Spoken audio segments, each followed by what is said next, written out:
परिक्रमा है दुल्हा चारों भाई।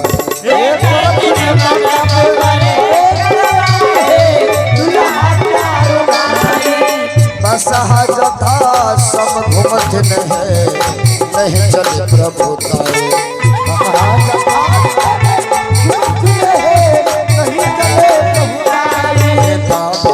मंगल सुहागन है चहुआनंद छाई।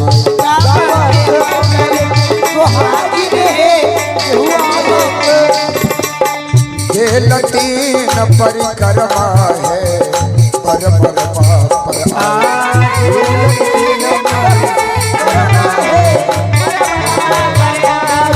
छन छन करयकार है परम स्थिति लगाई।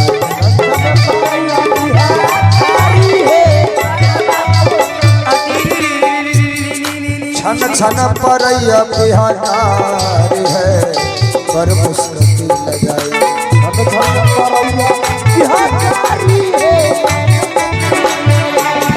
सनेहाला नामर पैसा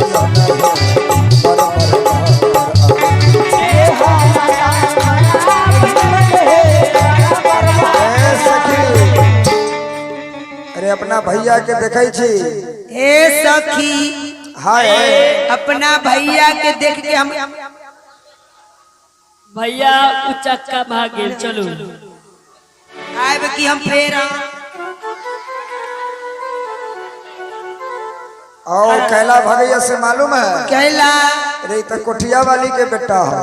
ओही लेली छोरा कोठिया के गोलिया गए ओही से छोड़ा छीन नहीं है। भैया के देखे छी त हमर सब एगो विचार एक कथी के अचार विचार एक की विचार अपन भैया के जेहने छन ठोर तेने राम जी के बहिन के लोल तेने अपना भैया के नाक तेने राम जी के बहिन के नकलोली। आहो भैया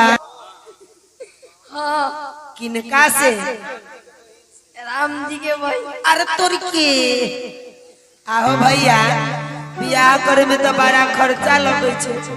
बियाह करबहू तो कन्या को तो कमाई जाएला कमाबहू कहाँ कमाई देबो बाप रे बाप भैया गुजरात आओ भैया त कमाबहू जे पैसा मिल तो वो पैसा केकरा अकाउंट पर भेजबाओ शिवम भैया के केकरा अकाउंट पर भेजबू कन्या के माई के अकाउंट पर ना भेजबू भेजबै भेजबै। हे सखी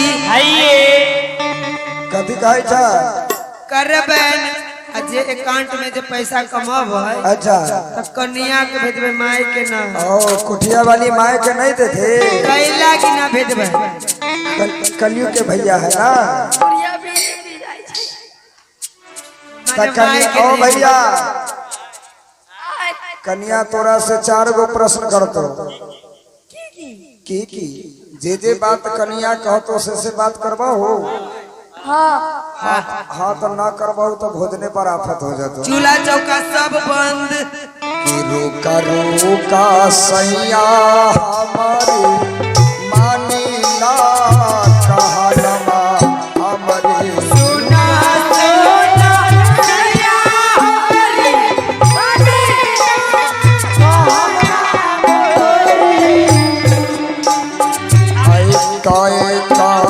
के से दूरा सुवैया हो जी।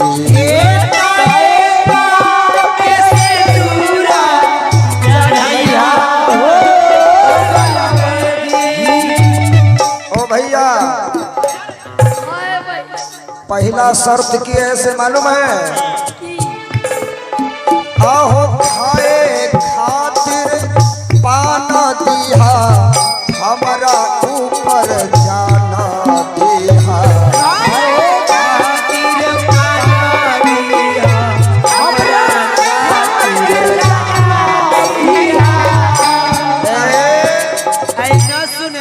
स्वामी जी कन्या अहाँ से जे पान मांगता है देबै।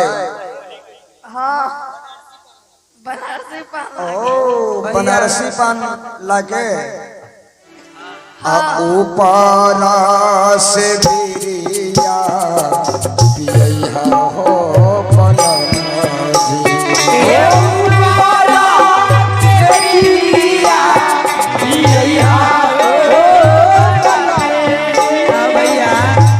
दोसर शर्त की है वो कहिए दू की जल्दी बताओ। आहे बाबा भैया एकदम भैया कचमच कहले हो ना भैया बड़ा जल्दी में है कि डॉक्टर के साथे साथे दोनों व्यक्ति जाते जाते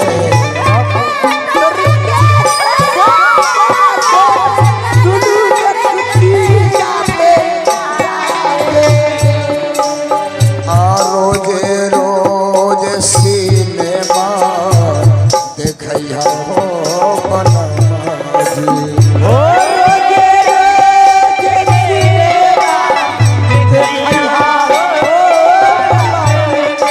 ओ भैया ओए कन्या के सिनेमा देखाओ भाई हाँ देखो कौन हॉल में मुजफ्फरपुर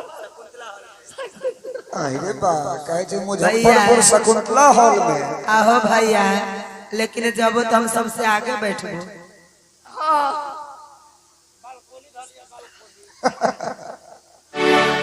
तेसर शर्त किया कि तोहरा घर में आगा लागो तोहरा घर में बाजार पारो तोहरा घर में आगा लागो तोहरा घर में बाजार पारो।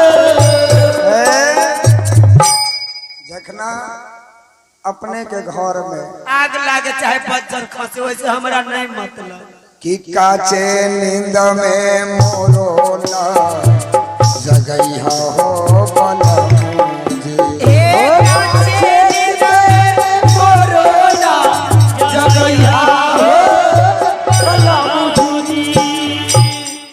कांच नींद में कन्या के नहीं न जगा भाई बेना डलो भाई आ कहूँ वहाँ के कोठिया वाली माए जगा दे तब ए कहे छथिन बोल बेना बेना डर भाई आ कहीं माय मना कर दो तब बुढ़िया के लाठी से आ सभे बात मैया के समझैया हो बनम जी।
सरकार की आइए सेवा में सखिया अब पाहुन सरकार को नवीन वस्त्र धारण करा रही है।